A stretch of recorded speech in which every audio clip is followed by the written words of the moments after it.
반갑습니다. AIB입니다. 오늘은 제 첫 논문인 GNN 그래프 뉴럴 네트워크 하다가 그래프에 대해서도 공부했고, 그래프 중에서도 이분 그래프가 있는데 이 영어 발음도 힘든 바이파르타이틀 그래프, 이분 그래프인데 이분 그래프가 무엇인지 대해서 공부를 좀 해봤습니다. 공부를 좀 해보니까 이분 그래프는 약간 우리가 집합 개념이 있잖아요.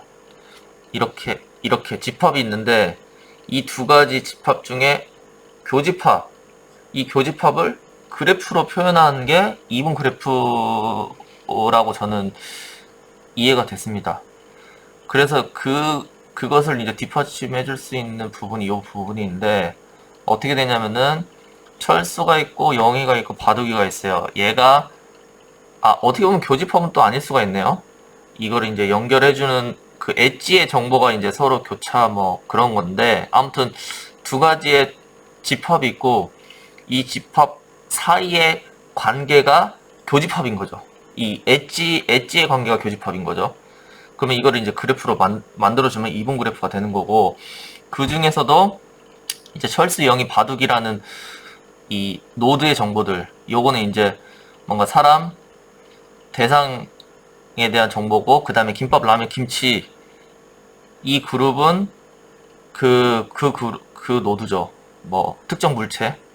그래서 예를 들면은 이 엣지 정보는 이 음식을 먹고 싶은 음식이 있고 만들 수 있는 음식이 있잖아요. 그럼 엣지의 정보가 서로 다르겠죠. 그래서 만들 수 있는 음식 같은 경우에는 주황색 화살표, 그리고 먹고 싶은 음식 같은 경우에는 검은색 화살표. 그러면은 지난번에 얘기한 것처럼 노드에 대한 정보가 있고 엣지에 대한 정보가 있으니까 이 또한 그래프가 되겠죠. 자, 그러면은 철수가 만들 수 있는 음식이 라면하고 김치가 있고, 영희가 만들 수 있는 음식이 김치가 있네요. 그러면은 만들 수 있는 음식이 중복이 되네요. 김치는 철수도 만들 수 있고 영희도 만들 수 있어요. 근데 라면은 철수만 만들 수 있어요. 그리고 김밥은 바둑이만 만들 수 있어. 자, 그러면은 예를 들어서 이런 문제가 나올 수 있겠네요. 종류별로 음식을 하나씩 만들어야 된다 라는 최종 목표가 있을 때, 누가 어떤 음식을 만들어야 되는지에 대한 결론을 뽑아낼 수 있겠죠. 그러면은 김치는 중복이에요. 철수와 영이 만들 수 있어요. 근데 철수는 라면을 또 만들 수 있어. 근데 영희는 김치밖에 못 만들어. 그러면 자연스럽게 영희는 김치를 만들고 철수는 라면을 만들고 바둑이는 김밥을 만들어라 하게 되면은 각각 음식이 하나씩 나오겠죠. 근데 이제 여기서 이제 또 문제가 이제 다른 문제로 바뀔 수가 있겠죠. 예를 들어서 음식을 각각 만들어진 음식을 각각 한 명씩 먹어라. 근데 이 음식을 이제 먹고 싶은 사람 순으로 먹어야 되잖아요. 좀 현명하게. 그러면은 철수 같은 경우에는 김밥만 먹고 싶어요.